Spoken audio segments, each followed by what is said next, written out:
जीवन भितर मुक्तिर विहन खोजिले मिलई ताहा जीवन शक्ति को करिले साधन मिलई बंचिबार आम जीवन समस्त समस्यार समाधान आम भीतर ही लुचि रही है। जेपरी एक छोट विहन बा बीज भीतर एक विराट वृक्षर संभावना थाए, ठीक सही परी आम जीवन भीतर ही सबु कष्टर मुक्ति पाइबार बाट थाए। केवल आमको सही बाट को खोजिबा को पड़िबो।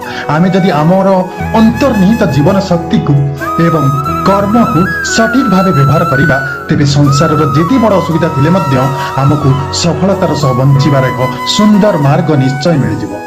द्वितीय पदर कहबी, दुख विपदे न होई आतुर भीतरे जाइबा आशा आत्मार शक्ति रे तिमिर विदुर बदलिब सबु दशा।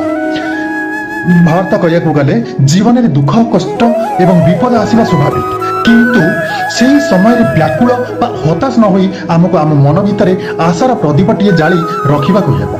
कारण आम भितरे थिबा आत्मविश्वास और आत्मार शक्ति एते प्रबल जे ताहा जीवन सबु निराशा रूपक अंधकार को बा तिमिर को दूर कर दे पारे बा विदूर करि पारे। मु जेमति कवितारे कहली, जेतेबेले आमे निज भितरर सेही शक्ति को चिनी आगो को बढ़िबा, सेतेबेले हमर खराब समय बा भाग्य बा दशा मध्य बदलैबा को बाध्य हेबो एवं सबु परिस्थिति अनुकूल होई जिवो। जय जगन्नाथ।